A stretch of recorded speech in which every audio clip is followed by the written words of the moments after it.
Troll. Hello and welcome back to Mzansi. It is that time of the night where we understand each other. We understand you, you understand us. We try to find each other in the middle. Right. We are all experts now of that court. So let us hear what happened. But yay, could we be testing the wrong bullet? Could Mangena be testing a wrong bullet? Hey, Nina. And we are busy here and he knows where it went.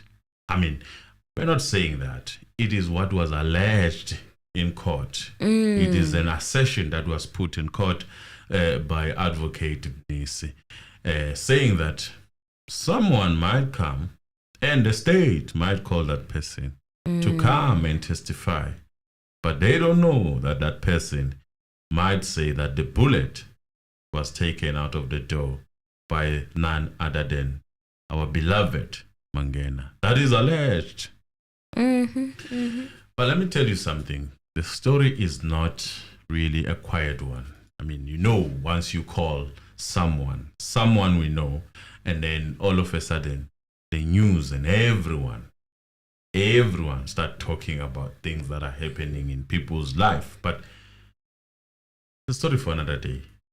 For now, could we be testing the wrong bullet on purpose? And that's a question.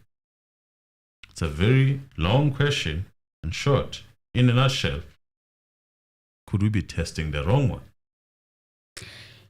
No, as fatigued as some of us may be, but this is crucial.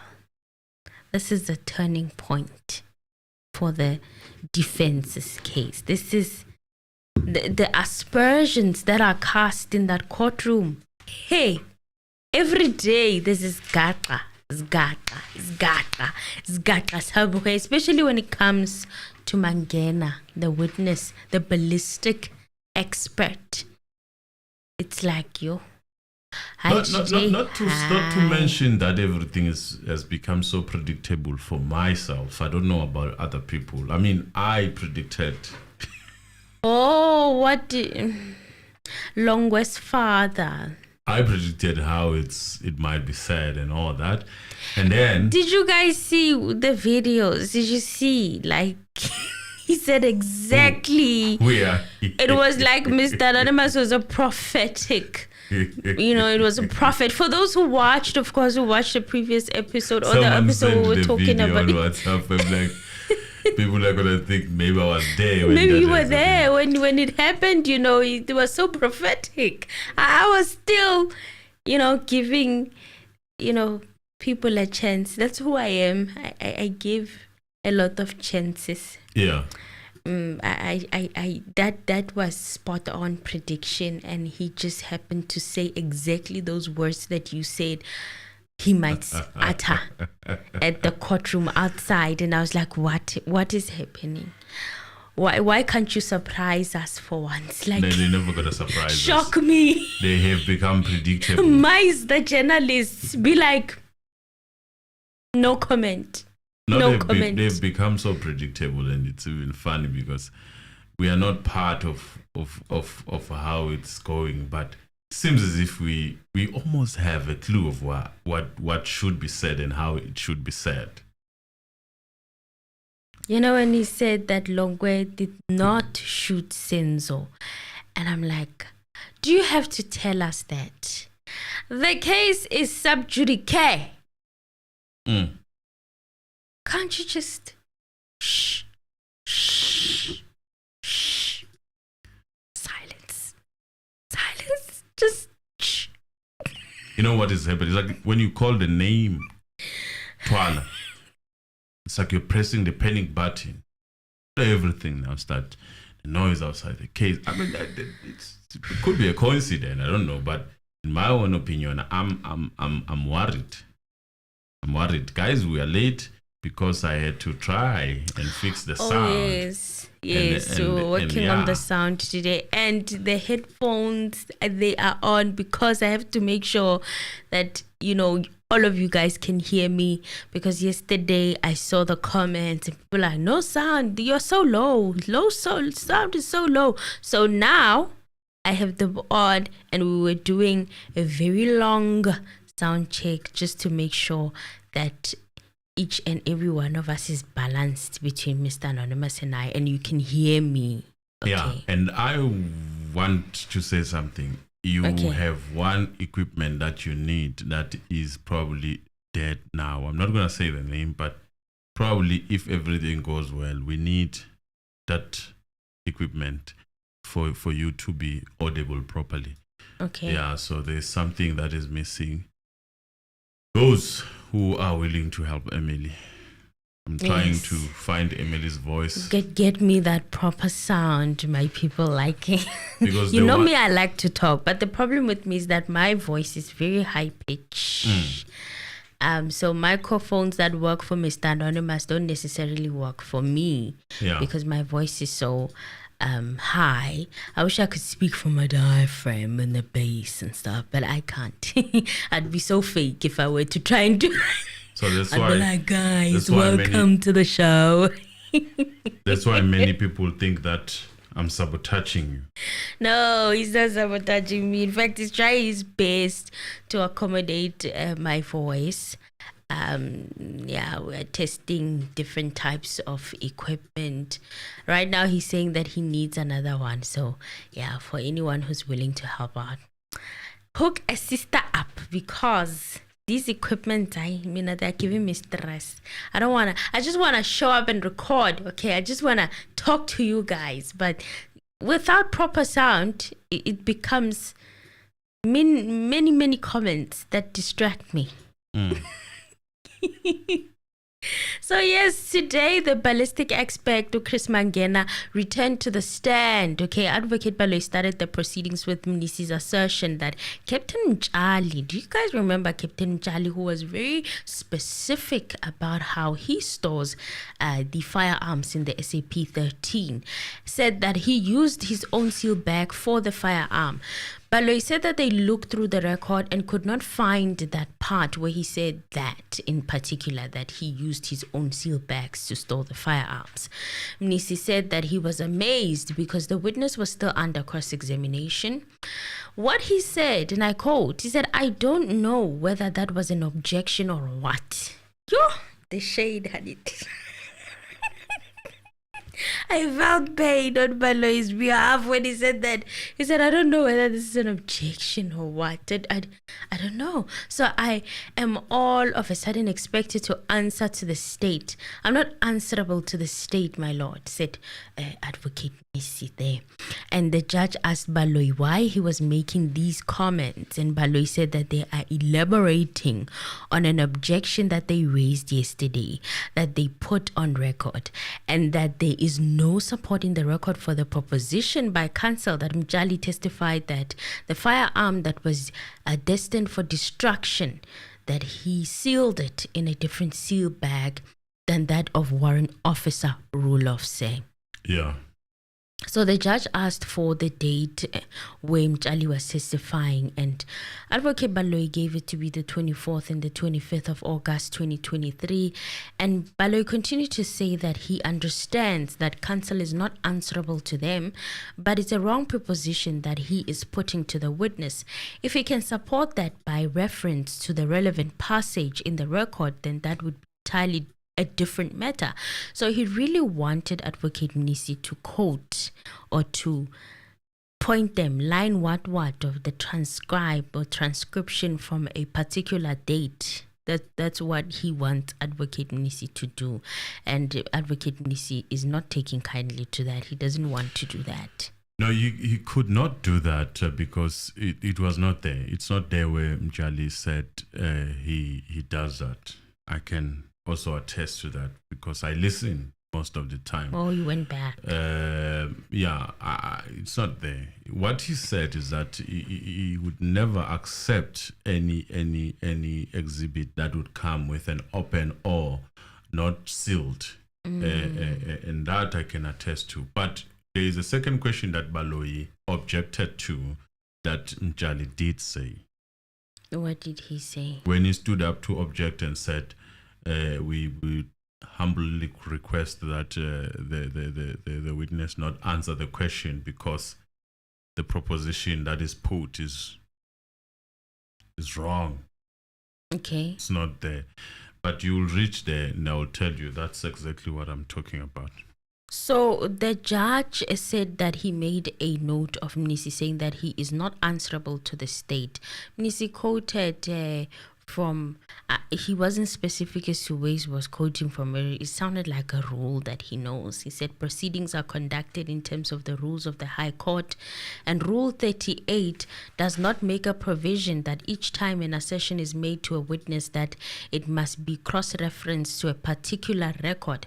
That rule does not make that provision. So if the state is not happy with the assertion that he's put, then they can raise that in argument and especially refer the court during argument to that portion that they think does not support his assertion. But he's not obliged in terms of the rules of the High Court to keep on referring to the court or referring the court to a particular page or a date on the record on which that evidence is coming from. And the reason why he's saying it, he said that he's not answerable to the state. He's basing that on what the rules are saying. So Baloy said that the rules of cross-examination are very clear. If you make a proposition to a witness, it must be correct. And he's saying that all they were saying that the proposition is not correct. So if counsel contends that it is correct, then he must show that it is found in a particular portion of the record. That's why they have the record. But he was saying that he cannot put or continue along the cross-examination if he has raised an objection and cannot demonstrate that his assertion is correct. He said that's the simple rules of cross-examination, my lord. So Mnisi said that what the state forgets is that it depends upon the court. If the court makes a ruling whether or not he can proceed with the line of questioning, then the court can say proceed. But if the court says no, then he should not proceed. Then he will not proceed. So the judge said Mr. Mnisi can proceed. Some of the things, I don't know how a court works, but I feel like some of the things can also be attended during re-examination. Advocate Baloy can always do re-examination, right? Yeah, he's got this is one two such chances. He's got 2 bites on one cake. But whenever something is being explored, he puts a stop to it quickly. Yeah. Quickly. He doesn't allow for the thing to go, the argument to go, and then it block. It feels that way. So Mnisi then said that to Mangena that in his testimony, he asked him clearly in relation to a broken seal, and he said that he would not even accept it. So his question is, why did he take this specific firearm with an open seal back? Mangena said the reason that they are brought in a seal bag is to maintain the chain of evidence from where the firearm was collected. The IO or the LCRC member will put it in a seal bag and send it to the lab so that there is no tampering with the exhibit. Now, in this instance, the firearm is under police custody and is at the SAP 13, so preventing the contamination does not apply.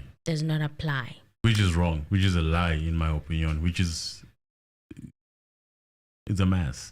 It's like trying to cover yourself up and you end up saying wrong things in public television. You're saying that because it's under police custody, it cannot be contaminated, it cannot be fiddled with.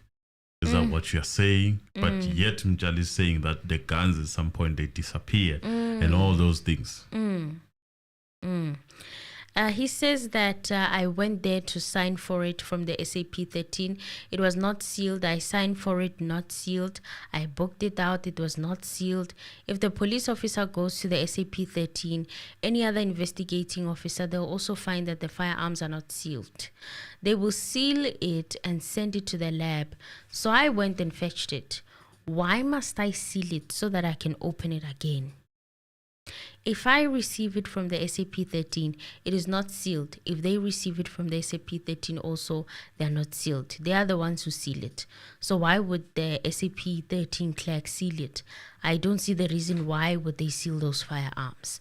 Well, this is very imposing because now he's speaking on the SAP clerk and how they do their job as if he's been in a SAP 13 clerk before, or if he knows exactly how Mjali does and the SAP 13 clerk work.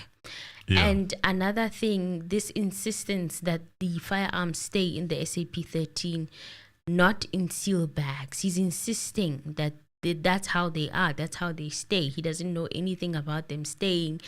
It tells me that he's used to a particular pattern and he doesn't have a problem on whether it is wrong or not.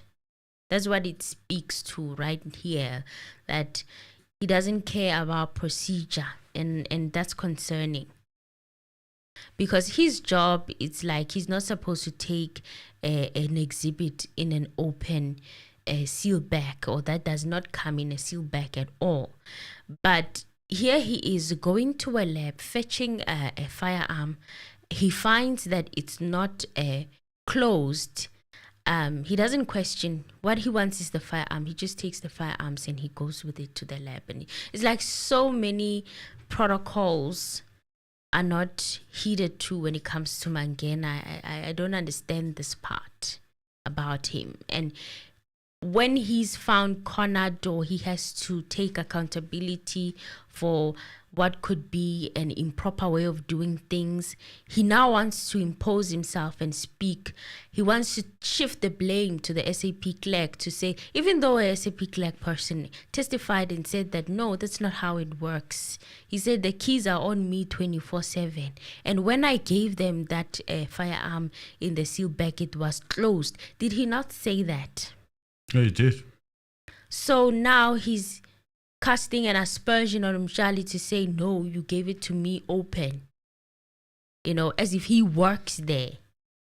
As if they are supposed, now he's imposing and saying that they are supposed to be open. So, I see all that you are saying, which is in my side. I feel like it's obvious what is happening in that court, but there are things that are creeping in that I find very, very interesting. When Mnisi said you saw no reason for the gun to be sealed because the case was done, right? The interpreter, I don't know whether he missed or the judge did not hear the interpreter saying. I don't listen to the interpreter. So the judge saying that, did you interpret that he says, he literally emphasized on the case, on what he said. He said, because the case was done, did you interpret that? Those are the signs to me that the judge is writing those small things, such as that the guy gave an answer to such to say that he just didn't, it was not closed because the case was done, and the judge wants to hear that part. Mm-hmm. That's what you want to hear the interpreter saying, which is worrying that you are focusing on such. It's like you are building your case to support your verdict. Well, Mnisi said, are you asking me those questions? And Mangena said, I'm answering the question. So Mnisi repeated the question again and said to him that in his testimony, he's asked him pertinently about the situation of a bag that has been broken or having a broken seal. You said you wouldn't accept it. Why did you take it? The seal bag, which was broken with the firearm. And Mangena said the original case of that firearm was finalized. So the firearm was detained or destined for destruction. So for a judge, that is an explanation that is enough for him to find these people guilty on the basis of such answers where the most crucial weapon was found wandering and sealed. Forget about the fact that it was tested before and nothing was found. Forget about all these other nitty-gritties that at the right time God appeared and he protected that gun from being destroyed. Forget about those. He's just not worried about that. He's worried about the fact that the answer to him, in my opinion, sounds sufficient. Let's like the video, guys. But it's very worrying.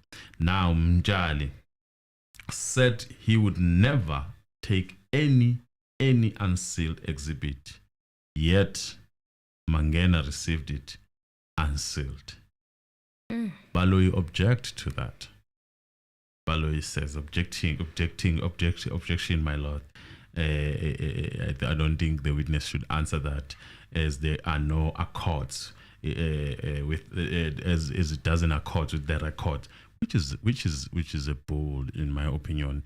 Just because up there you managed to find the loophole of Mjali not being able to say that, but here Mjali did say this. Now you objected to this question, distracted by Mnisi to this question. I don't know, God knows why, and it's okay.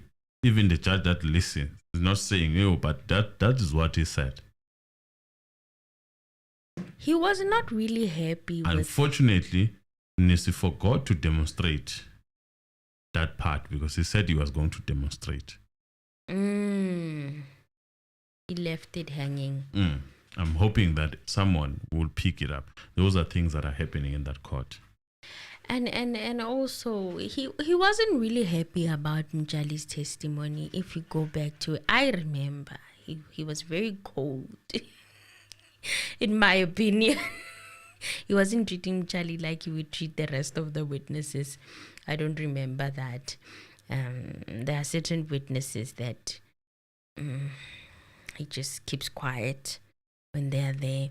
So he said that when he received it, it was not sealed, and he understands why it was not sealed. And then if it was the investigating officer who collected it, he will collect it unsealed, and then he would seal it and send it to them. The judge corrected the interpreter that he forgot to say that the witness said that the Cleveland case was finalized. Then the interpreter said that he did mention it. Don't ask me, guys. I don't listen to that interpreter. He frustrates me. And then Mangena said that I don't see why the SAP-13 clerk would have to seal the firearm if it is destined for destruction. Mnisi said that without laboring this point, I'm going to put it to you that Mr. Mjali told this court he would not accept an exhibit that is not sealed in his possession. So in other words, when he took over this exhibit from those that he received from, he made it to a point that it is sealed. And it has been sealed according to him when he received it. When you received it, all of a sudden the seal is broken. Baloyi objected and said that they've raised an objection on this point, and the witness is not obliged to answer it as it is not on accord with the evidence on record of Captain Mjali. So yeah, Baloyi is practically saying that Mjali did not say this when in fact he did. Strange. Well, Mnisi said that he will come and demonstrate what Mr. Mjali said, but nonetheless he will proceed. Like Mr. Anonymous mentioned, he didn't, maybe he forgot.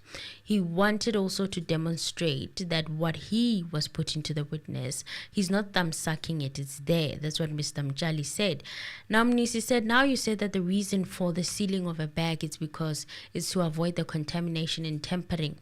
And there's just no reason why the SCP-13 should reseal an exhibit bag. Mangena said that he doesn't see the reason for the SAP-13 to seal a firearm which its case has been finalized and that it was destined for destruction. Mnisi then said, you say you went to Cleveland to get this firearm in a bag that was in a broken seal. it is the procedure with regards to firearm handling to put them in a seal bag, and then after a person then says, I've got no obligation to seal this bag, although there is a firearm inside, why would a firearm be put in a seal bag, in a forensic bag, and then the seal thereof be left open? Mangena said that the case was finalized. The firearm was collected from the lab in a sealed evidence bag. It went back to the SAP-13. He said he cannot speak for the SAP-13.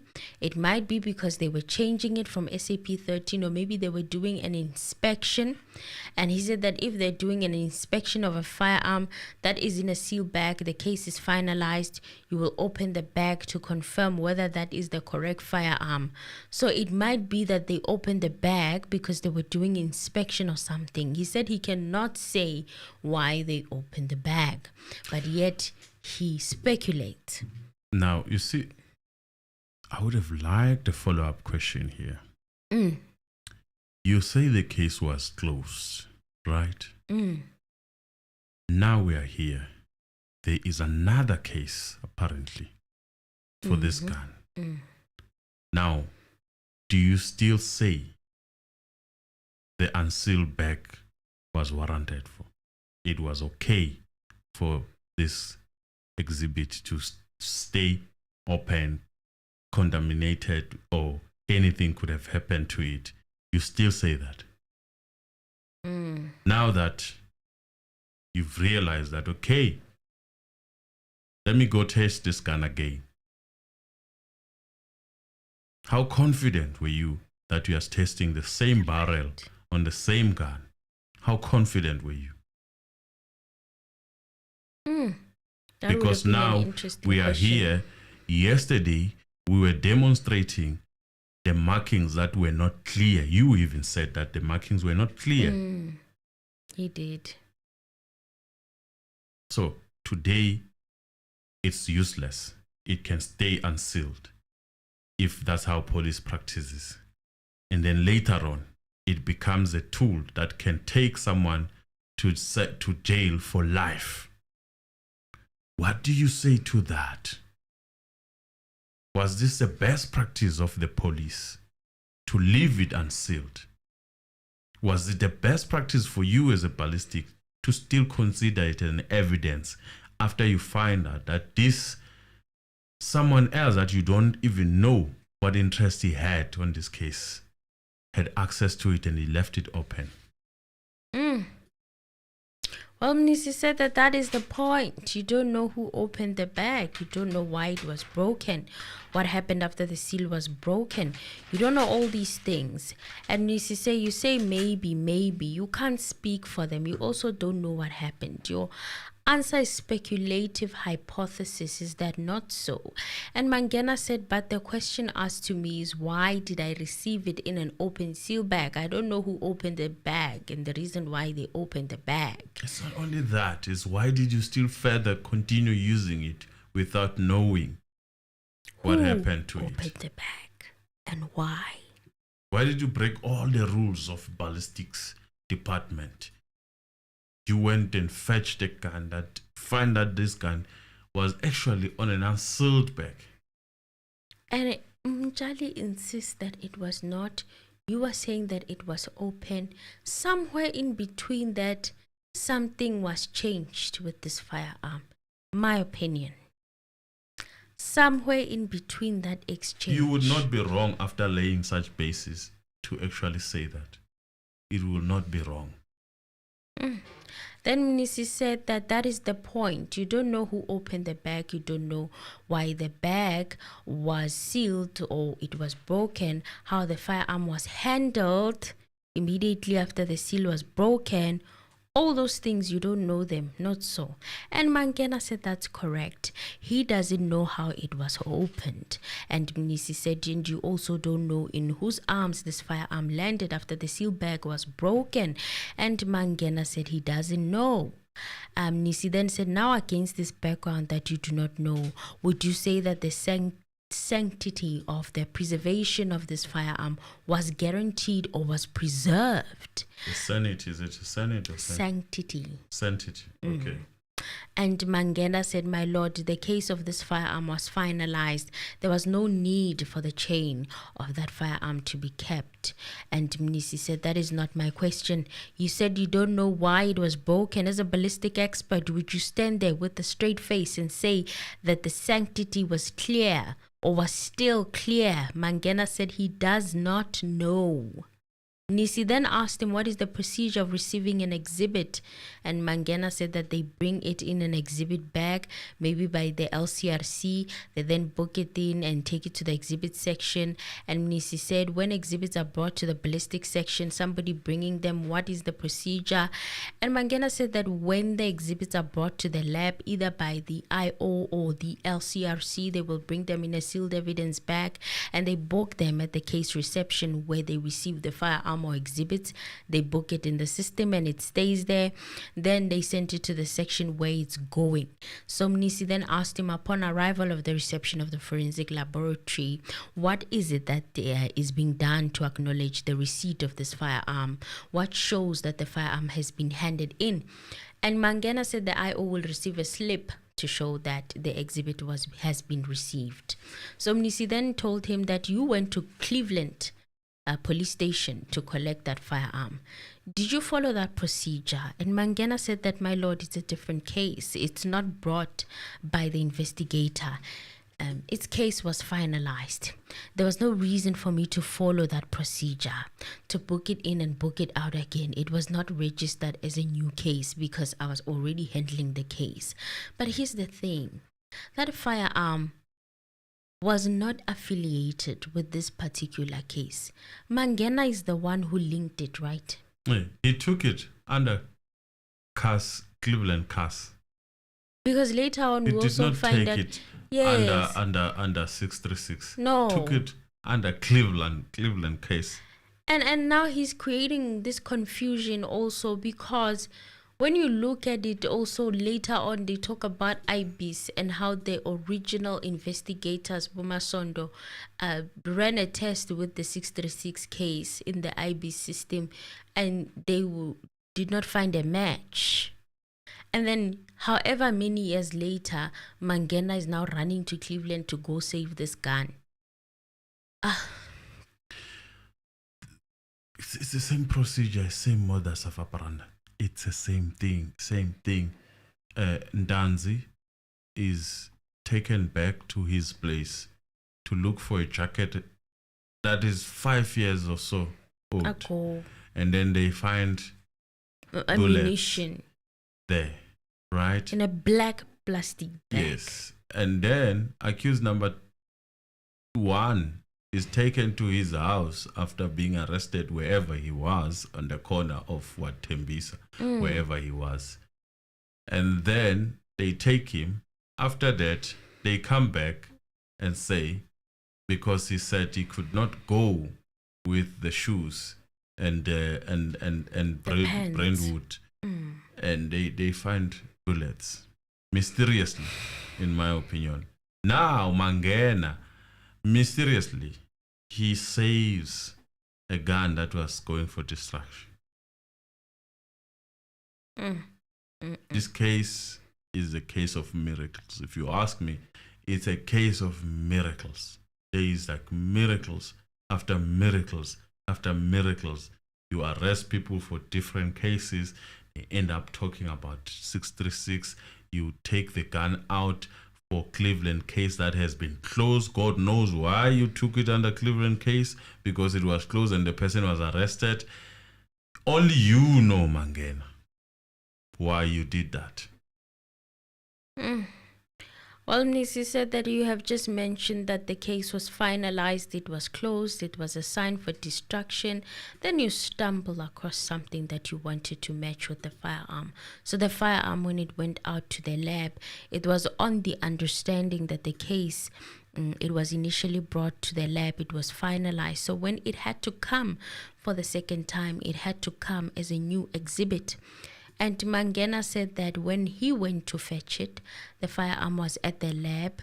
The test shots were fired in that firearm, but the tests were not sufficient or not good enough for the comparison that he wanted to do.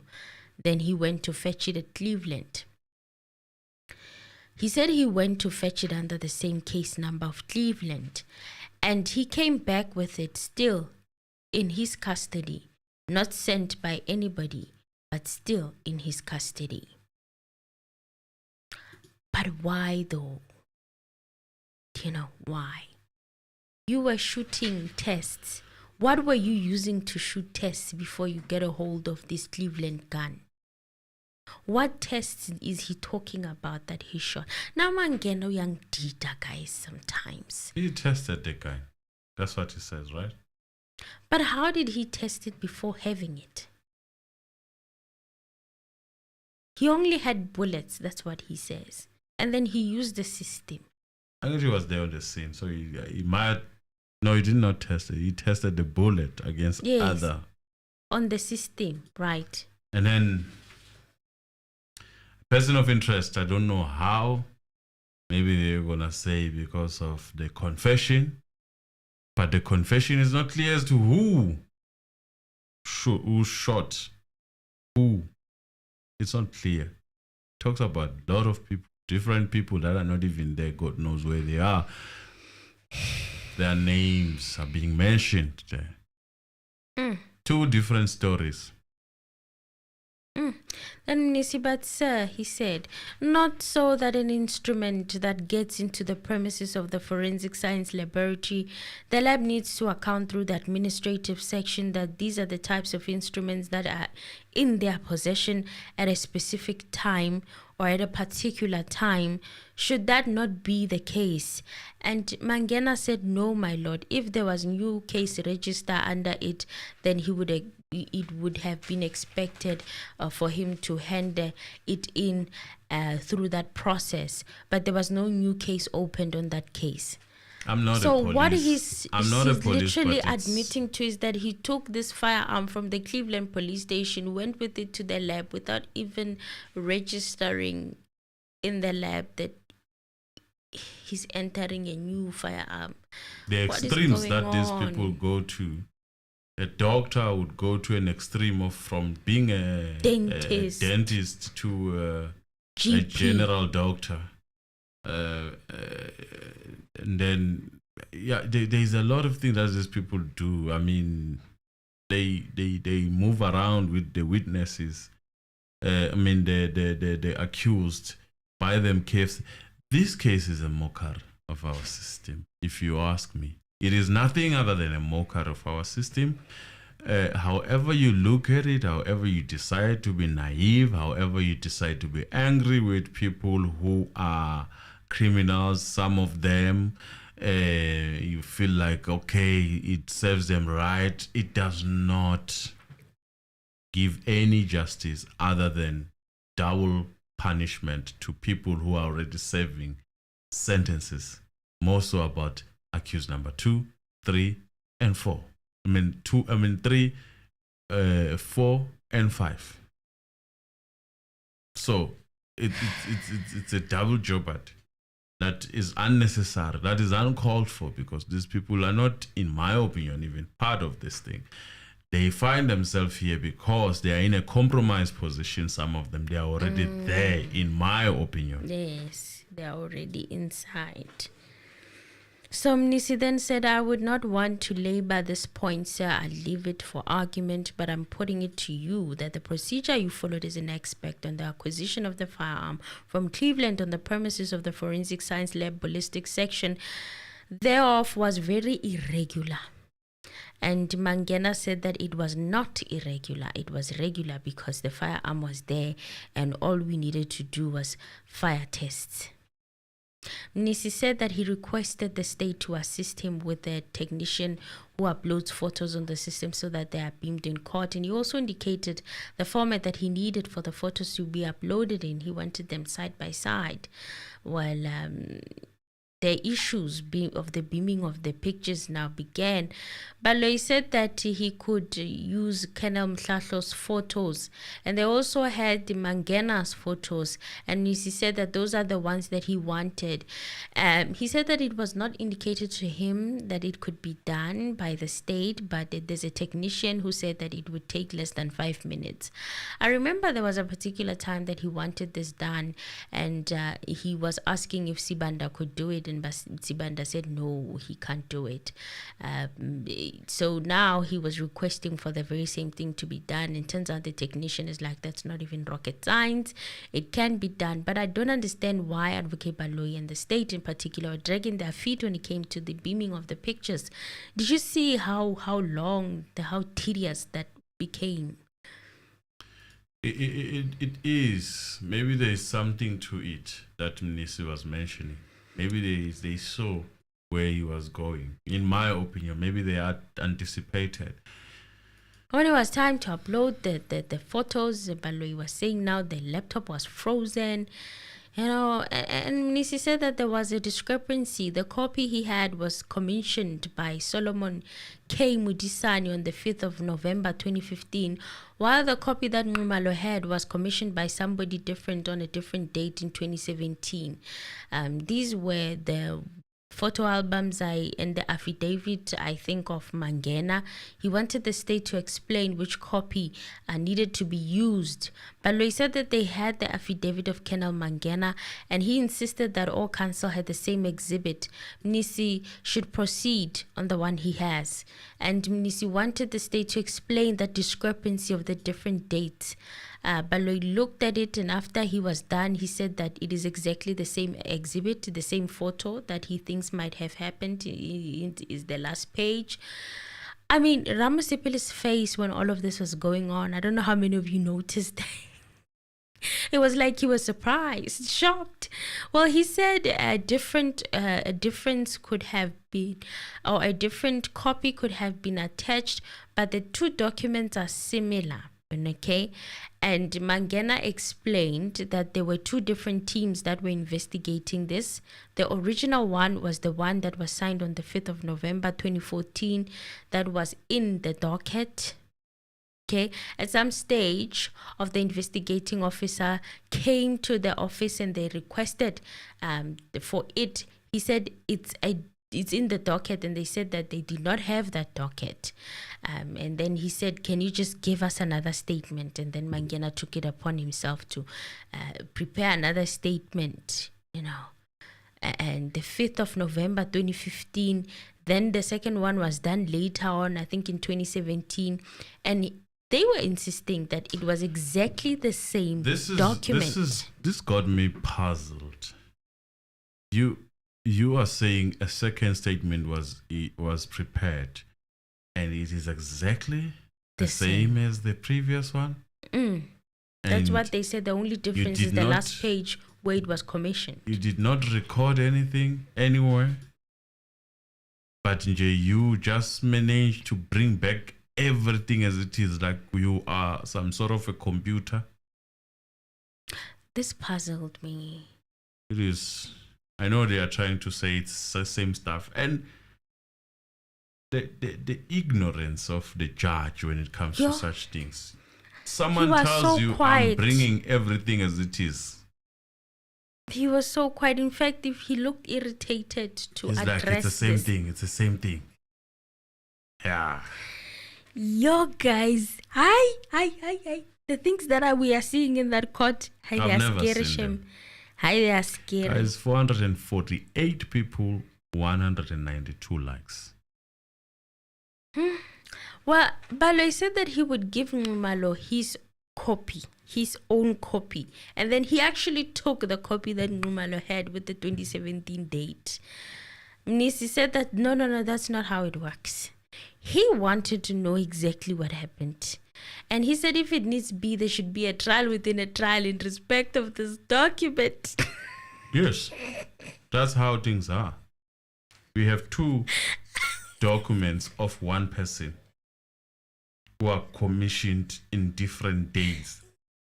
Trial within a trial is needed. When the judge heard this, he jumped quickly and intervened. Eventually,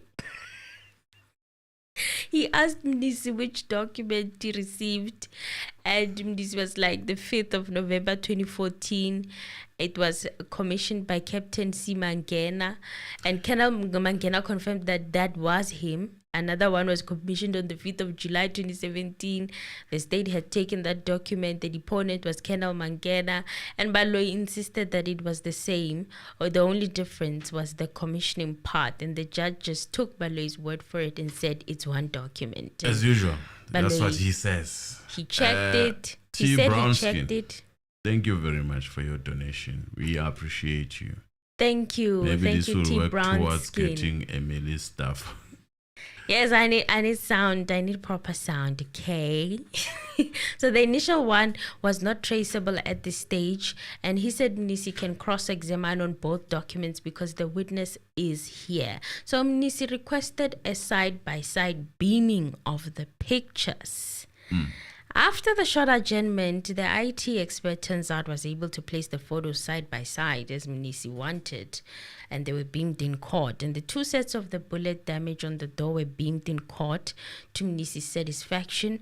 Those pictures were there from Warrant Officer Mhlahlo's album and a photo from Mangena's photo album. So Mnisi asked him, do you know this picture? And Mangena said, yes, I took the photo.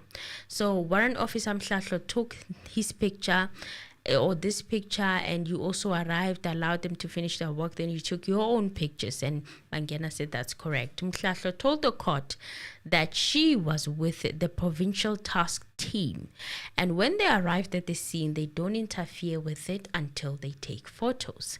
And Mnisi said you took the photos and measurements then left, and Mangena said yes.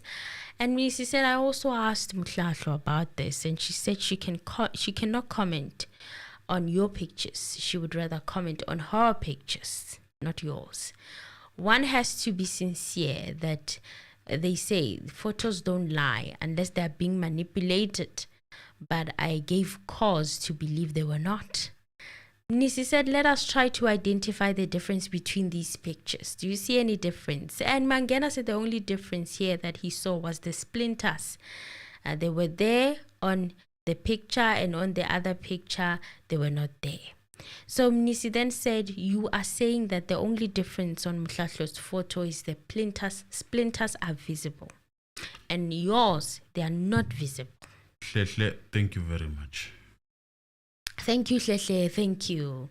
Thank you. May God increase your Thank you. pockets, the money. Okay? Magwande lapho. Girl. And also to our previous one, T. Brown Skin. Yes, T. Brown Skin and Hlehle, thank you so much. I highly appreciate it. We appreciate it as Mzansi Reality. So Mnisi then said, you agree that this is the same door? And Mangena said, yes. Do you agree that the pictures were taken on the same day? And Mangena said, I don't know when the Mhlahlo's one was taken. This one, he pointed to his, it was taken on the 27th of October 2014, the day after the incident. And Mnisi said that that's Mhlahlo's picture. It was taken on the 27th of October 2014.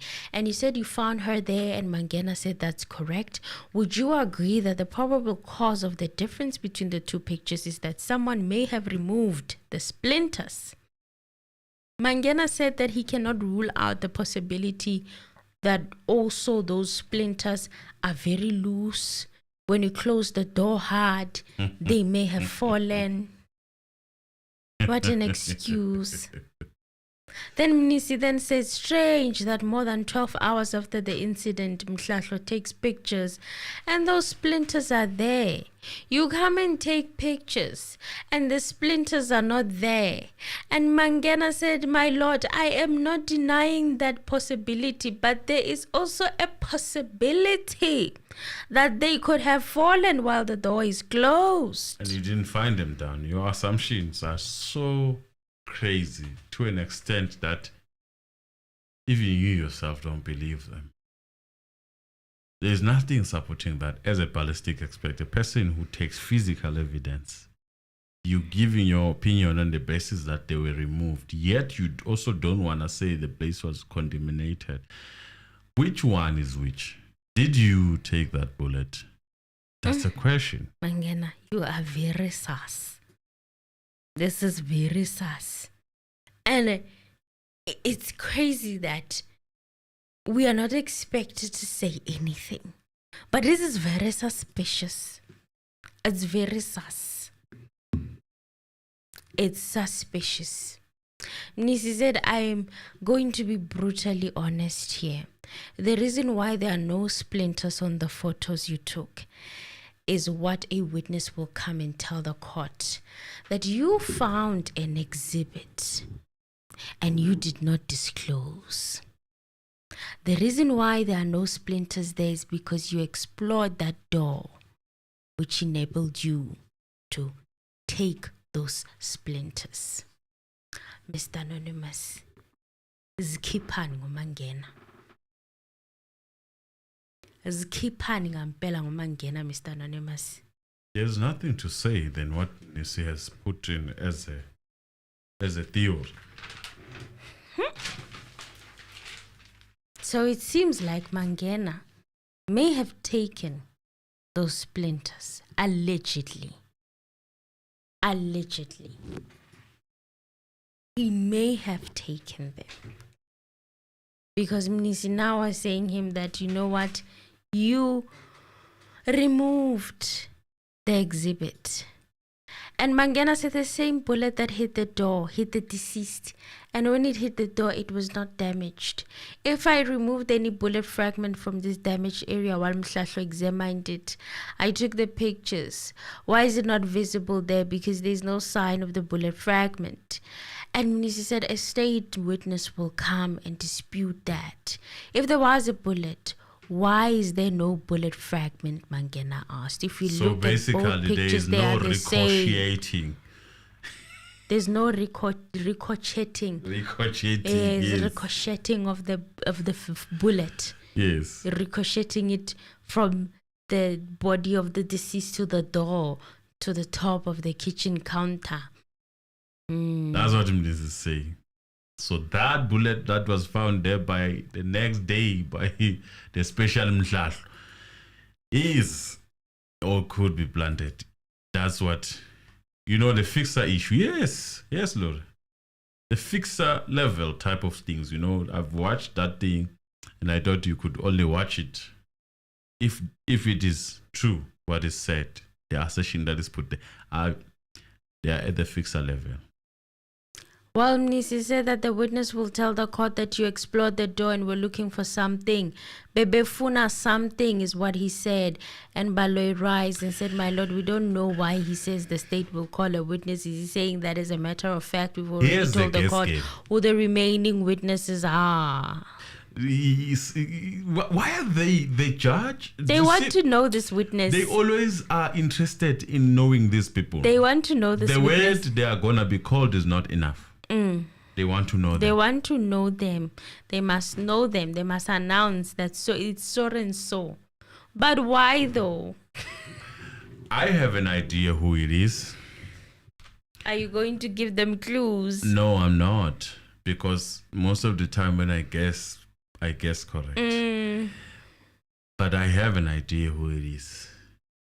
See, the thing is, the pain that they are going to go through is this guy came with two people, right? Yes.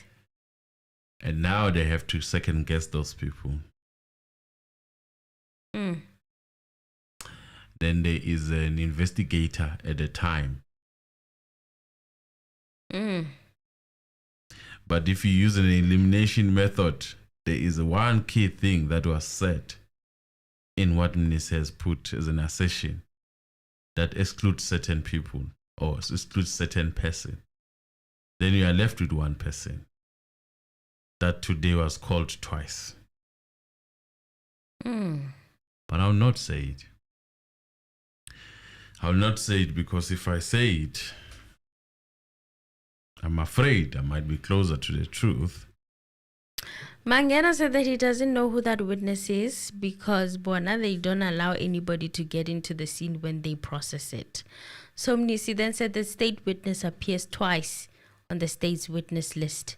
And that is why I say he will come It will be a sad day when that witness comes and tells this court that a ballistics expert removed an exhibit from the crime scene and we don't know where it is. So the allegation that's being posed to Mangena right here is that he may have allegedly removed a bullet from the crime scene and it was never seen again. It disappeared forever. And ever. Forever and ever. We are just fishing in a swimming pool. If that is true. We just sat down and set ourselves up as if we're fishing, made fire, had spices. We are just fishing in an empty pool. Can we imagine if that is true? Yes. If anything that was put in as that assertion, which is more believable, in my opinion. The doe was pregnant. And then later when you take a picture, the doe is no longer pregnant. Yeah, don't even get me. You know, well, which some of the things that Mangena has been saying, either way I was going to find the bullet positive. It seems as if there was this, I will have to find something. I have to, type of vibes. Which doesn't make him look any good, in my opinion. Not saying anything. It's a speculation. It was put in court, it's an assertion. So just following up this evidence that is being given, which is amazing if you ask me. It speaks a lot of things without speaking. Well, Mangena said that he'll be happy to see that witness. Mnisi handed up a document. Baloyi tried to stand up and say, they've said they're not going to bring anyone other than the ones that they've mentioned. Yes. It is sort of to make Mangena be confident, because now, if anything happened and there was something of that nature, then you start panicking. This is the right time to start panicking and start singing. So just to assure him that in the list that he has, he does not think that there are people that he's going to call. That's my opinion, and it's alleged. Well, Mr. Anonymous, I need to charge the camera here. Can you please assist me? Before it switches off, you guys, and you see a blank screen, I need to charge the camera. So yes, right now, that aspersion is cast on Mr. Mangena, and it's a scary one if you come to think of it, that he's been in this case from the very beginning. What if all this time he's been working to cover himself, allegedly? We are thinking That's he's working to that, seek justice for Senzo. That is something that you cannot put far from the theory that has been put as an assertion, in my own opinion, and it's alleged, obviously. But this case, at some point, it does feel like people who are fighting for their lives are in this case, and they are people of interest. That you cannot write off. And I remember even yesterday, I was like, how he moved. At some point, it feels like Brigadier Gilinda was being guided by Mangena. I remember, guys, I put that speculation. But now that this strong allegation is posed on him, it makes me re-question everything that he's been doing. And why also the lack of passion in this particular case that he's demonstrated with other cases. I mean, you can tell that with the Senzo's case, he did the bare minimum. It's not impressive work like we saw with the Oscar Pistorius case. And apparently he did a good job as well with the DRC one, allegedly. Even though we had one of our family members saying otherwise, but they said today he did it. Even Mr. Peterse confirmed it, that he came to the same finding. So Mnisi handed up a document that he said comes with instructions from his client, Mthobisi Ngcube, and Mnisi said that it's a memorandum that was submitted to the ballistics section on the 28th of February 2015. There was a request that was made by Major Bayat to check if the firearm recovered from Ncube was not linked to the cases listed on the document. He said that Meyiwa case was also listed. In other words, the police of Cleveland were already aware of this incident, and he said that accused number 3 instructed him that the investigators of this case were Officer Masondo and Dlamini, informed him verbally that as per the investigation of this case, the firearm found allegedly in his possession was excluded as the firearm used in this case. So Baloyi objected, and he said that it stated as a fact that Masondo and Dlamini that the firearm was excluded without laying the basis for this. And Mnisi said that those are simply instructions that he received from his client, not from himself. He said that he found no offense in putting this to the witness. Baloyi then said Dlamini and Masondo testified, but this proposition was never put to them. And the judge agreed with Advocate Baloyi. And then Mnisi shouted, R versus Hepworth. No one shall benefit from someone omitting something in a case. This is not a game. R versus Hepworth, and requested the court to recall the witnesses Masondo and Dlamini.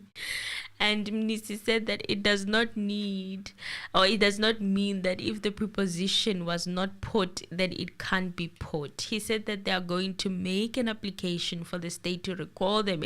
If they won't, then they will call them by the witness, or they call them as witnesses themselves as the defense. So Mnisi continued to say that they also told him that his cell phone was also investigated, and it was found that it was nowhere near the scene when the incident happened. Furthermore, he reminded him that there was a list of cases that he read into the recording during the cross-examination of Mr. Mngomezulu. He said his instructions are that where are the results of these cases that you read into the record? And Mangena said that I said there was a request to check the bullets in the case. They were not going to be done by me. Secondly, in the list, the Meyiwa case is there. I've also explained to Mangena saying that how the IB system works with cartridges. In this case, there were no cartridges, and that is why they were missed. Miss V, thank you very much. And yet you found the connection to the firearm without those cartridges. Thank you, Miss V. Thank Miss V, thank you. Thank you. May God bless you. Bless you and increase where you took from. Miss V, thank you so much. So the crazy thing about this case is that it is crazy on itself, because this case, people in the house, people who were witnesses in that house, are saying they saw a revolver in the form of a gun with a wheel and all those things. Yes. And there are no cartridges. Yes. And then you come when Mangena with your expertise, you say it could happen that the cartridges were stuck inside in the firearm. It became a revolver all of a sudden. And you try to reduce, in my opinion, you try to reduce the number of shootings that happened there too, according to your evidence. Eventually you come back to their theory. The people that you say you don't trust, you come back to their theory in your defense. It's a lot of things that are happening. The case screams revolver, whether you like it or not. Mm-hmm. The assertion that a bullet might have been taken, which if that is the case, I would like to see those who took it get arrested. That would be the most highest justice ever in my life that I would have seen. And in my speculation, that bullet, considering that Senzo's body had no bullet in it, could be the bullet that took his life. Because allegedly. I'm trying to find this theory. I'm not gonna go as if I'm an expert, but let's say you shoot someone. Mm-hmm. You are facing downwards. You have an upper hand, because that's an idea that they are giving. That's what happened. You're shooting that person pressing almost downwards. You shoot, the entrance is higher, the exit is lower. Meshing with a door. I'm not sure if it does, but it does apparently. and the bullet goes in, it creates a hole. This is why it creates a hole, and the hole is in line with the shooting that went down. And then it ricochets. How does it move out from that hole? Move back where it came from, spin back, tumble where it came from, go sit on the behind the jars, doesn't break any. Besides just breaking any of those jars, how does it get in? Think of it. It's like it was shot facing down. The hole is such that it is slanting towards. Or it's an acute. Yes, hole. Yes. And then from there it turns back, maybe trembling, reversing side by side, as if it's a what we call it. It's a cartridge. It hits. It moves like a cartridge, and then it went back. And then it goes back to the kitchen counter. And that person was. Let's take that theory. The person was standing closer to the door. The person who was shot was standing closer to the door. He did not fall there. That's what they're saying. So how did it come out of that small space that you say you gave your theory to? Out of that small space and created what we call a quadratic equation. Do you understand? Sort of a curve from the person standing close. It created a curve to such an extent that it went to sit on the other, because that's what they are saying. So you were shot, and then it went in, went out. You were standing there. Because they say it did not fall there, right? He was holding. So it went back behind your back, closer to the door as you're sitting to that chair, because that's the distance they're giving. Your head, almost your head. So imagine a bullet hitting down there by your back. Doesn't make any sense. How does it come out on that angle? I'm sorry. It doesn't make sense. I am more confused about the movement of that bullet. Maybe physics is physics, but maths, for me, maths is not allowing that bullet to come back. Well, then Mnisi said Mr. Mncube will come and tell this court that he was not involved in this case. And Mangena said he positively linked linked him to the bullet, to the firearm. So Mnisi said he will say he never had this firearm on that day, specific day of the incident, and Mangena said he cannot comment on that. And then Mnisi told him that he will further say that he was never at the scene with Mr. Ntanzi, Sibia, Mapisa and Tuli, and Mangena said he cannot comment on that. And Mnisi said he will stick to his version that is supported by the cell phone, which was given by Ms. Fine-Tillingham, that he was not at the scene. And Mangena said no comment. And Mnisi said he will further tell the court that he did not know accused number 1 and 2 before their first court appearance in Boksburg.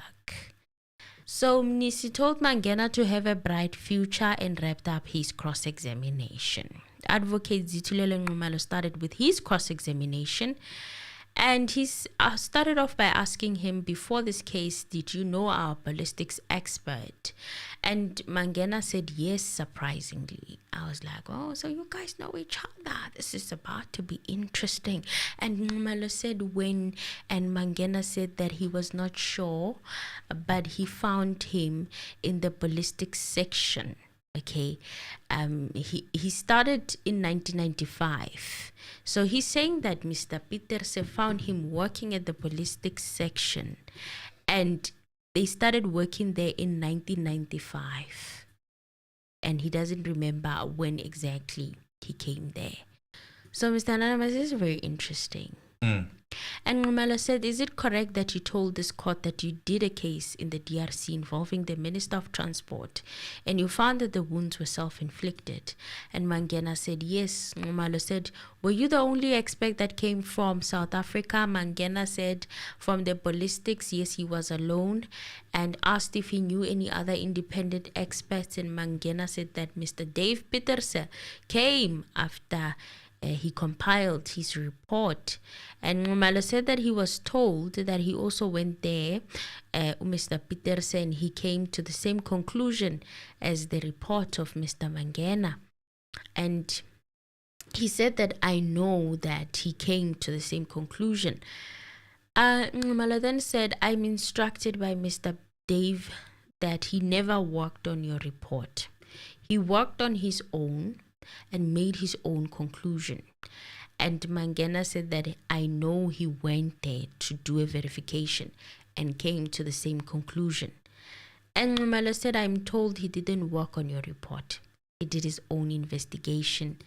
And Mangena said that he was told that there was another expert who needed to come and see if the same conclusion would be reached.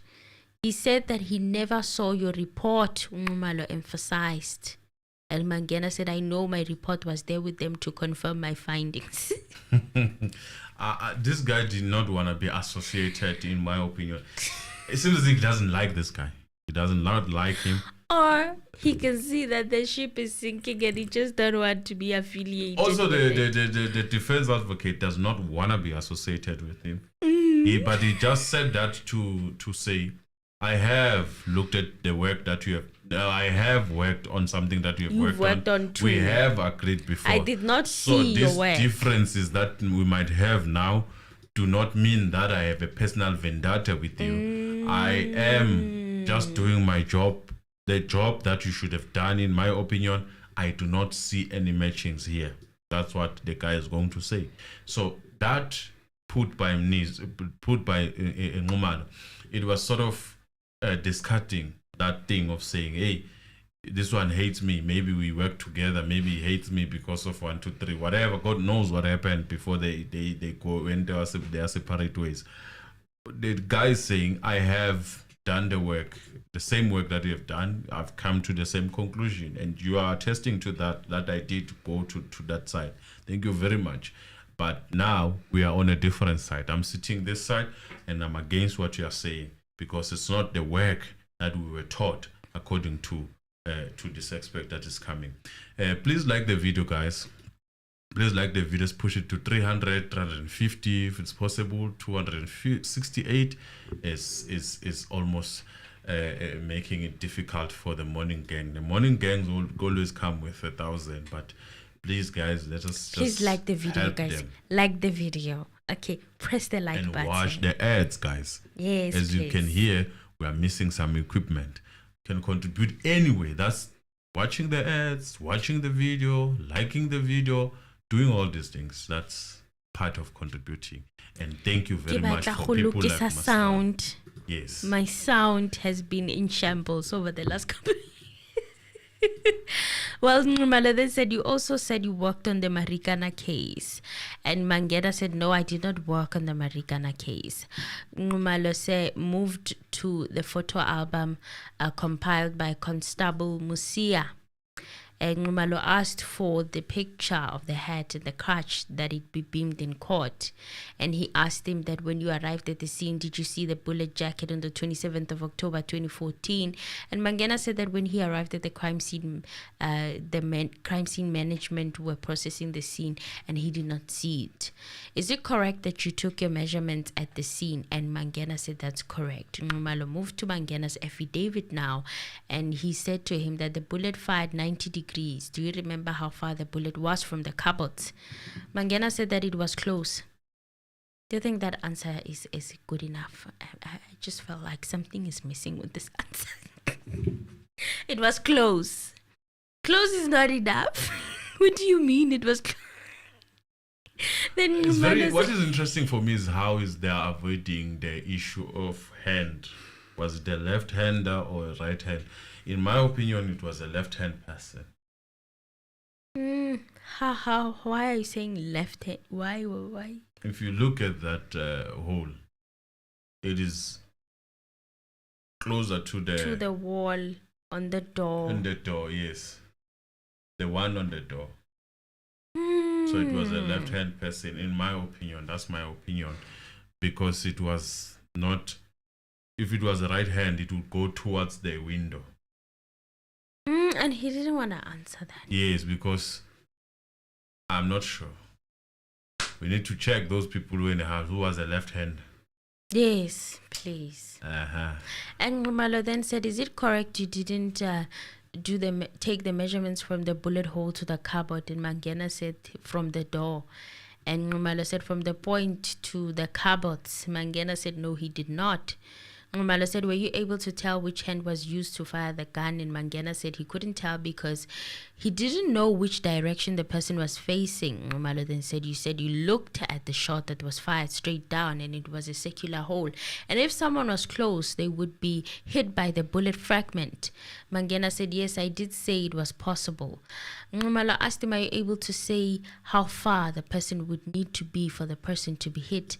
And Mangena said, I would not know the direction which the person was standing. Ngumalo then said, I will read proceedings of July the 23rd. Miss Kumalo said that she heard the firearm go off, something hitting the floor and a spark which hit her. This is Miss Popola.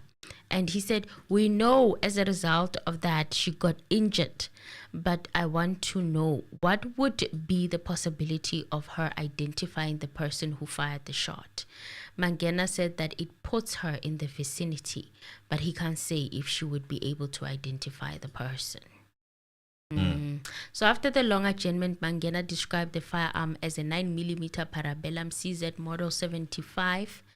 And Ngumalo wanted to know where Mangena got these exact words, this exact name of the model of the gun. And Mangena said that it is the name of the firearm and its model. Ngumalo asked if the name of the model or the firearm was written on it, and the description, the name and the model, was it engraved on the barrel of the firearm. Ngumalo asked him to read the name of the model that appears on that firearm. Apparently, Mangena opened the seal back in court and had this firearm, and he reached for it. Mangena told the court that it is safe as he does not have any bullets, and he gave the name of the firearm. It was written on the firearm, and it was written as CZ75 color Lua. And Ngumalo asked to see it. It was handed over to him. Then it was taken back to Mangena. And Ngumalo said that he could see that it was made in Czech Republic. Zabruka. It's written on the frame, not on the slide, Mangena said. And on the 10th of February 2015, the firearm was documented by Masondo. And he also wrote down the serial number.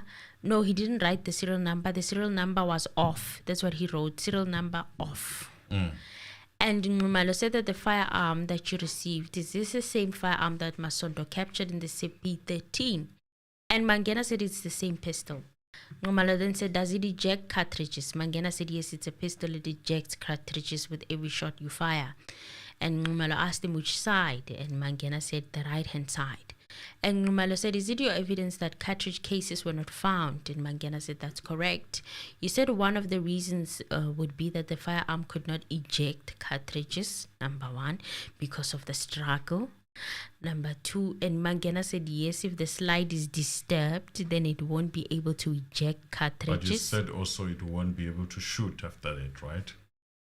Yeah.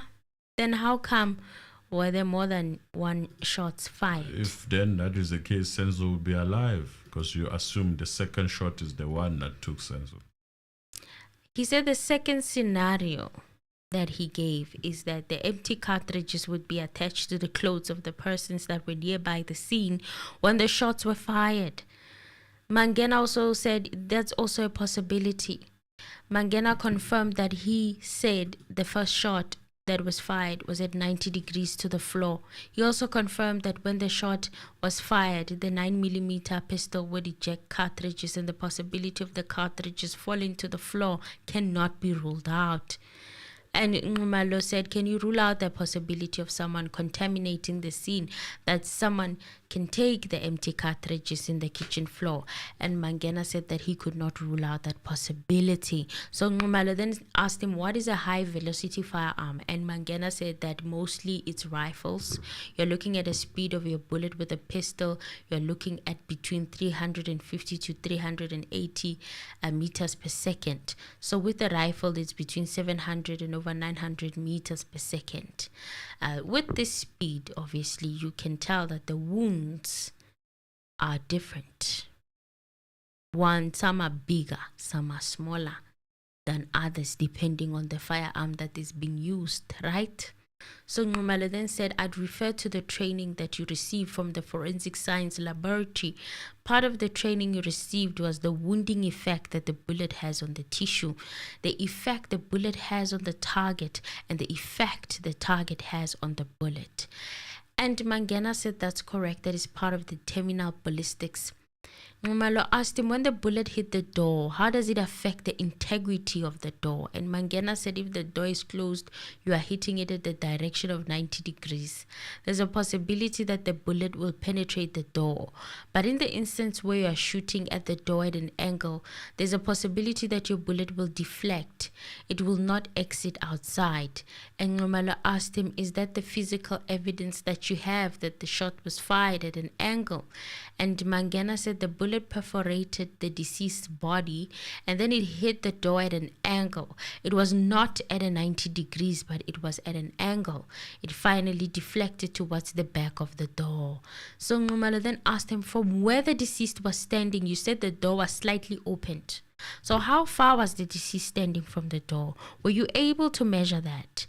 And Mangena said, as I said, it hit the deceased on the chest, exited in the back on a downward trajectory. If the deceased's back was against the door, then I would expect the exit wound and damage on the door to be more or less on the same measurements. But if you look at the measurement, there's a difference about 6 centimeters. Now the 6 centimeters creates a space between the door and the deceased. There will be a distance of more or less a meter or so, where the bullet has to travel downwards for 6 meters before it hits the floor. Now this did not make any sense at all to me. It just sounded like gibberish. Like either you are confused and you want to confuse us, or you just don't want to speak about the wound, because this is going to the wound, but it seems like he doesn't want to talk about the wound that was on the deceased body. So he was saying that, as he was saying this, the facial expressions, cameraman, the shady SABC cameraman that I appreciate so much, he went to Mnisi's face and Mnisi looked shocked in that mask of his. He was like, the gesture said it all, and then Mshalala was laughing. And that's when I knew, hi Mangena, I don't understand what you just said there. 6 centimeters hitting the floor, meters hitting the ground, hitting perforated. I'm like, what are you talking about? I'm not alone. So Nxumalo then said, what is the speed of that firearm? What is the speed that it travels at? And Mangena said the muzzle velocity of a 9mm is between 350 and 380 meters per second. So Nxumalo asked him, the damage that you found at the door on the 27th of October 2014, you also say that you took photos. Among the photos that were shown to you is photo 12 of exhibit 13A. How would you describe the damage at the door? And Mangena said the damage of an unstable bullet at the angle. Haibo. Now the bullet was unstable. Hi, Mangena, guys. Then Nxumalo asked him, but when a shot is fired, the bullet leaves the barrel. It's in a spinning motion, right? And it comes out spinning. But once it hits the target, it hits an object, it stops spinning. It starts now to tumble. So when you say that the bullet was unstable, it means it could have been moving this way or it could have been moving that way. So when it hit the door, it was probably inside, but not direct on the nose. Hey, Mangena and Namhlanje was taping me. I'm like, what are you talking about? I look so confused. I was like, I do not follow this part of evidence. I'm not following. Then Numalo then asked him, on your observation on the 27th of October 2014, did you observe a hole at the door? And Mangena said yes, he only took pictures of the damage on the door. And Numalo went to another photo now that was on Kenel Mhlahlo's album, and he asked him where he saw the bullet hole, and Mangena pointed to it, and he asked him, what is that is shown on the left? And Mangena said that the bullet hit the door at an angle, so it did not go through it because it's an angle. It deflects. It's like it's bouncing on the wall and deviating. So there where it exited, pushing part of the wood, the splinters pushing them inside out. That's why they are now coming out. So accused number 3, 4, and 5 there were shaking their heads at this point. And I was like, yo, Mangena, yo.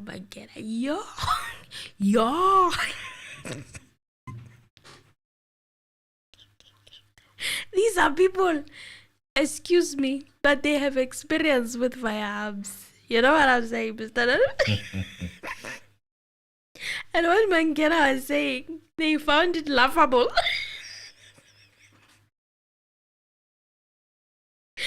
So it got between these splinters, that's what he said, and it deflected and it pushed them from the inside out.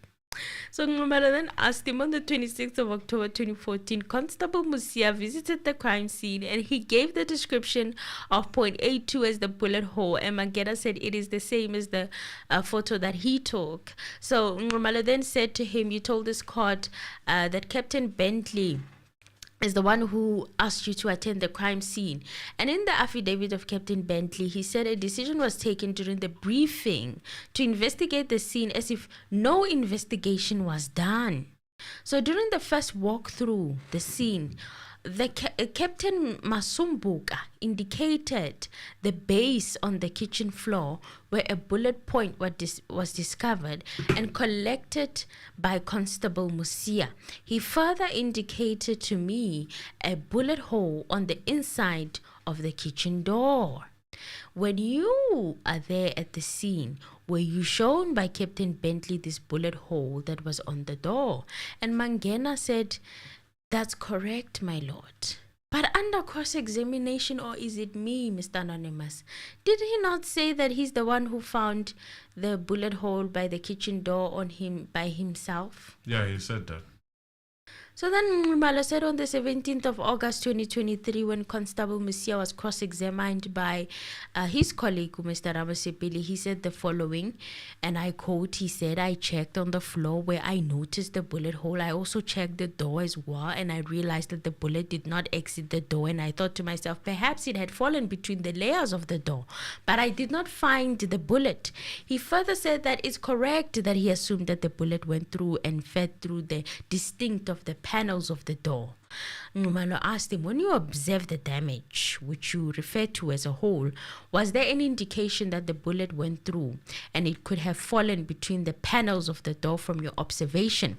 Mangena said no, it deflected on the door and continued to travel.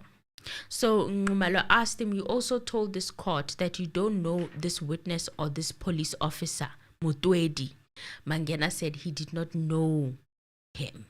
His affidavit was read in the record and it was handed in as an exhibit, Ngumalo said, and he said that on the 27th of October 2014 at about 9, he arrived at the scene where the ballistic expert, Captain Mangena, and the photographer, Warrant Officer Mhlahlo, who took the scene photos. Captain Mangena took exhibit of a cartridge that was found on the door frame. So this speculation that Mangena took the cartridges is now like getting weight. Nyabona mara. Because now they're saying a cartridge was found on the door frame. Guys, Mangena said that he does not know this person that they were talking about. And he said that by 9 o'clock, he was not even at the scene. He only received the call at 10 and he arrived at the scene after 11 p.m. As he mentioned earlier, that when they process the crime scene, they don't allow any people or any police officers to the scene. It will only be himself and his team and Captain Bentley or Warrant Officer Mhlahlo and the other members who would be allowed. And on the 28th of October 2014, Ngumalo asked him, how did you learn about the post-mortem examination which was going to be conducted on the body of the deceased? Mangena said that they were informed at the crime scene that the post-mortem would be performed on the next day. So because normally if they attend the crime scene and there's somebody who died on the scene, they will be told, and informed so that they can go attend the post-mortem. So Ngumalo asked him who were the members who attended the post-mortem on the 28th of October. Mangena said that he attended with his 2 colleagues, and Warrant Officer Mhlahlo attended the crime scene management members, and he can't recall who was also there. And Ngumalo asked him, did you meet the doctor on the 28th of October 2014? He said that's correct. When the doctor came, he said he was there with them, and when he conducted the post-mortem, he was also there with them. And asked if he introduced himself to the doctor, and Mangena said yes, they did. And Mangena said that he could not recall whether they were outside or inside before the post-mortem when they introduced themselves to the doctor. And Ngumalo asked him, I'm laboring on this because the information that appears on the post-mortem report on page 6 by Dr. Steenkamp, he says the following under additional observation. Number 1, he says that the autopsy was attended by Warrant Officer A.S. Mutwedi from Provincial Investigation Unit, Warrant Officer Titi Mhlahlo for the Provincial Task Team, Captain Mangena from the Ballistics, Lieutenant Mahate from the Ballistics, and Warrant Officer Ntini from Ballistics. Mangena confirmed that he was with Mahate and Ntini. Those were his colleagues at the time. There was also Mhlahlo and Mangena. The name of Warrant Officer Mtwedi is appearing again, and Mangena said that he can't recall who he is. He said maybe if he knows him when he sees him, but he can't recall the name. So Ngumalo then asked him, when the post-mortem was conducted, were there any exhibits that were handed over to you for further examination? And Mangena said that the deceased sustained 1 perforated gunshot wound where it enters at the front and exits at the back. So there was no any other exhibits found on the body. Asked if there were any specimens that were collected or taken. And Mangena said he wasn't sure. The possibility maybe blood samples or something, but he's not sure. He doesn't collect those things. He doesn't work with those things. And he has no interest in those things. So Ngumalo read the doctor's report where it spoke about the blood swab from the fingernails, that it was retained. And examination DNA, it was handed to SFOE Mukwena. So Mukwena has to tell us what happened to that DNA from the nails that was found in the deceased's body. Because that DNA is the one that's going to tell who was he wrestling with before he died. The deceased, I mean. You think it's still there? No, unfortunately. But the fact that it was taken. Yeah, let's please like the video. Are you? These people were way ahead of us, in my opinion. How do you think? Let me take the DNA from the nails when the doctor. Hi, let me pause here, guys, because it's a lot. It's a lot. Mr. Anonymous, you look tired. But let me just pause here. But yeah, DNA, I mean, I want to know what happened. Who's SFOE Mukwena? You must come and testify and tell us what happened. I want to know. Where did it end up? Which lab? And why was it never to be seen again? Allegedly. Hmm? So, do you say we open the lines? Just make it 2 minutes. Okay, guys, you can call in. But as I wait for you guys to call in, I'm gonna continue because there's a lot that I need to cover. But I will pause whenever a call comes through. Is that fine? Is it okay? Continue. Then Mbalo then said, in your evidence on the 23rd of August, you told this court that you visited the accused persons in various detention centers. You testified that the persons of interest in this case, Mangena said that he was informed by Brigadier Kininda about the persons of interest. It's not him. And Mangena said that a person of interest is someone that the investigating officer is looking at and that can be a possible suspect to the case. So Ngumalo asked him, among the visit that you did was on the 30th of June 2020 where you visited Mr. Mncube. You also told the court that at the time of the visit you were taking notes. And Mangena said that he was not taking notes. He was taking measurements. There are no notes that he made after taking the measurements, but are in those measurements the notes? He did not write anywhere, not even a diary. He said he only wrote the measurements of the shoulder height, elbow, and the length. And he said that he wrote them on a notebook and he never made a statement or an affidavit with regards to that. So Ngumalo then said on the 30th of August 2023, he read where he was speaking of Mnube's scars from childhood and stuff. And he said that he did not tell Mnube what he was looking for. Mangena said he just didn't tell Mnube what he was looking for and that this might be the person because he came to the conclusion that Mnube might be the person. Because how did he know that he was there looking for scars? So because Mncube allegedly told him about scars, he became a suspect of Mangena's now. That's what he says. He says, I did not mention any scars. I just told him to take. What if he had experience with his case? I could... Doesn't that count for anything? What if, let's say it happened that he knew they were looking for scars. Doesn't it count that he's convicted for a case where most probably he was asked to take his shoes off before? Hello, somebody. So I'm like, isn't this even thought of or considered? You just say, okay, he just knew. Hey, you know, when you move with police, you have to be careful, Bazalwan. They are quick to come to conclusions. Sometimes it's not safe. Rather not say anything. Rather say, even if I know, I won't tell you without a lawyer next to me. Because I'm thinking to myself, I'm like, okay, what if he knew that, you know, this is the process? Mzansi, hello? Hello? Hi.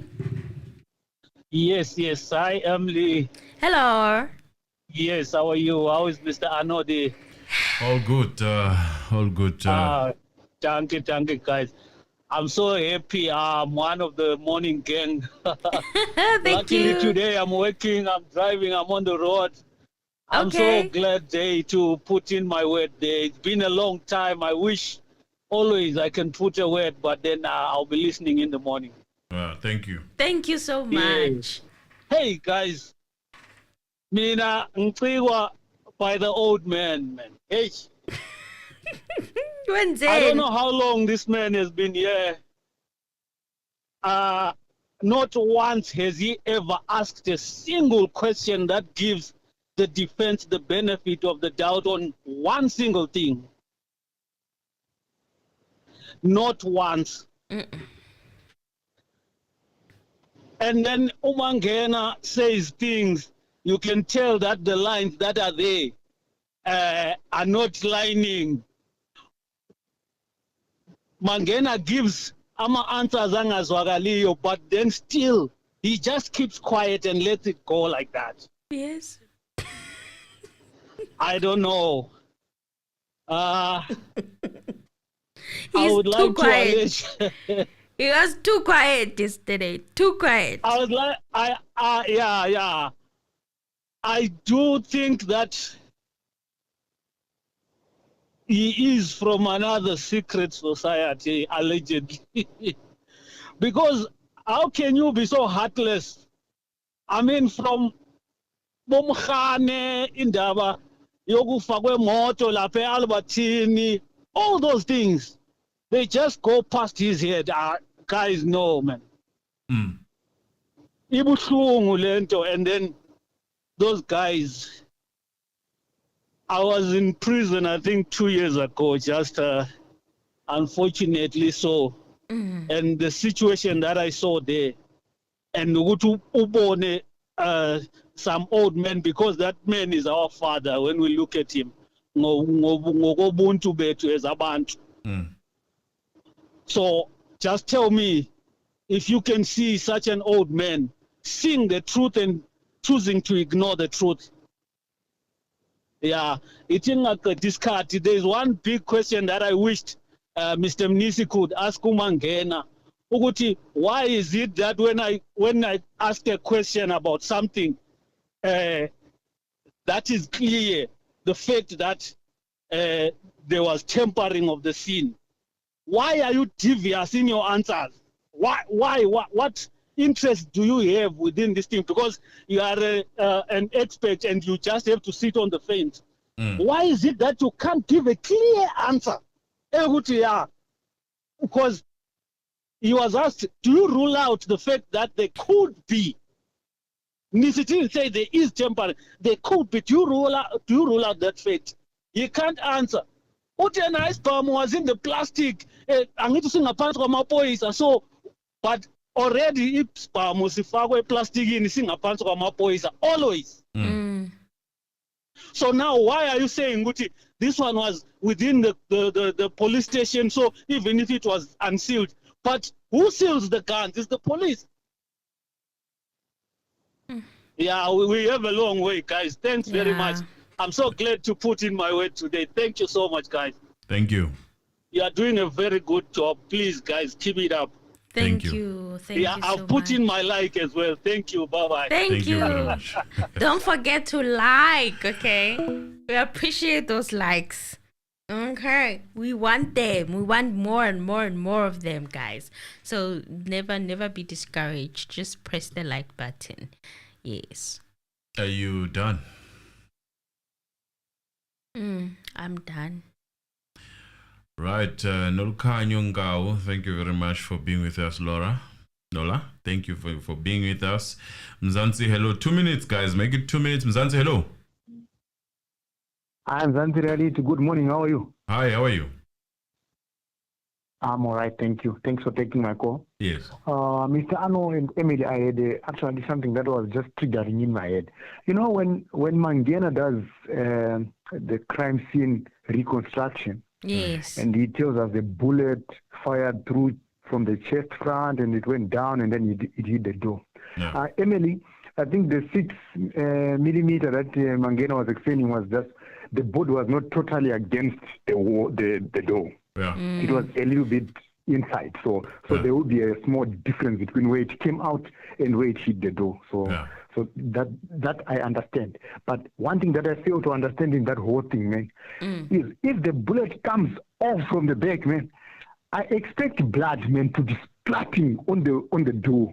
I actually expect blood. You know? Yes, and unfortunately on those pictures that will get shown on the door, there is nothing, man. So I actually now dispute if he was actually shot at the door. And in my own, I'm going to say allegedly, so it's just my own theory. I'm not disputing there was a bullet that hit the door, but I'm sure maybe someone was trying to run away and the other person was trying to shoot at the person trying to run away at the door. But Senzo, in my own head, he was actually shot and killed in the sitting room where they found blood where he was sitting. I think that's where he was shot. I mean, if you get shot, Mr. Ano, on the heart, on the chest, you cannot move, man. You cannot move from the kitchen to go to that thing. No, you can't. You just be sitting down, man. Yeah. Even with a small cut, in your hand, if you cut it yourself with a knife and you don't cover it, the blood will just come out. You see it flowing on the floor. So there was blood, but of course they will say, "Oh, there was someone who cleaned it." And my second point was like, Mangena, he is a ballistic guy who did a good job on the Oscar Pistorius case. I know I don't want to dwell much on the Oscar Pistorius case, but that case was straightforward. Even you, Mr. Arno or Emily, you could have found those striations on those guys, because Oscar was not denying the gun. He was not denying that he shot. Yes. There was a gun and there was cartridges, there was a bullet, everything was there. Yes. And then it's easy because it's there. In this case, mission and unfortunately Mangena started this case from the beginning, and then I cannot even understand why he ducks and dives on some questions, because if he was there from the beginning, he must tell us first. And him reconstructing without talking to people inside the house, mate, I'm sorry, you can't do that, because you need an eyewitness to explain to you what happened, and then you put your theories on your construction to make it make sense. Not to say I don't talk to any eyewitness, I just come and do my own reconstruction. What if your reconstruction is wrong? Because you're not there. Yeah, so that's just my 2 cents. Thanks for taking my call, and thanks guys for doing a good job. Yeah. Thank you very much. Thank you. Joe, hi, pertinent Right. questions. Very good questions. Caesar, 18, thank you for being with us. Guys, remember to like on your way out if you are sleeping. Mamela, our member, thank you for being with us. Sibandas Katele, thank you for being with us. Paul Manjani, thank you for being with us. As a reminder, continue liking. Mpo Mabula, thank you for being with us. Chukwana, thank you for being with us. Shanjiwe Sibanda, thank you for being with us. I think I've mentioned Lola. Dumi, thank you for being with us. Dumi the Guptas, thank you for being with us. Mamzita, morning, and thank you for being with us. Please like the video. Remember, on your way in, Busani Sibanda, thank you for being with us. Colin Vadival, thank you for being with us. Let's see, Govern Sam, thank you for being with us. Mpo Mabula, I think I've mentioned you. Thank you for being with us. Masrami, thank you for being with us. And thank you for your donation, Masrami. I saw it on the other side. And BBM, thank you for being with us. Please like the video on your way out if you are already done watching. And if you're still watching, remember, Shleshle, thank you for being with us. And again, thank you, Shleshle. Kespak Kambule, thank you for being with us. Let me see. Sia Skulu, thank you for being with us. Okay, I think these people are repeating themselves now. I just want new people. Just going up a bit. It's the same people consistently. Vusutando, thank you for being with us. Nangelop, thank you for being with us. Lady C, thank you for being with us. Gwelagiti, thank you for being with us.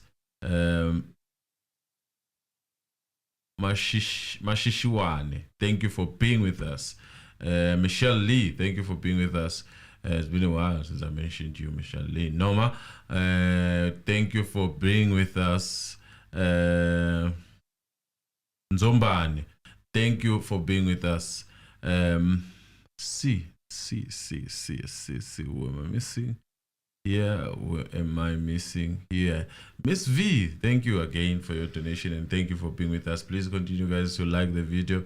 And don't forget on your way out, Mina Sangwene, thank you for being with us. Tandazile, thank you for being with us. Just going through Smangele Mnisi, thank you for being with us. Appreciate you. Samora, thank you for being with us. Thank you for being here.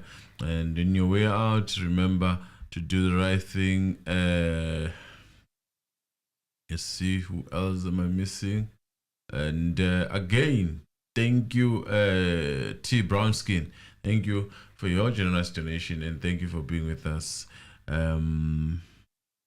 Yeah, that's basically it. Brenda Ngema, thank you for being with us. Mtozisi Lutulu, thank you for being with us. And the rest of the people that I might have missed tonight. Malachi, Johannes, thank you. Good night.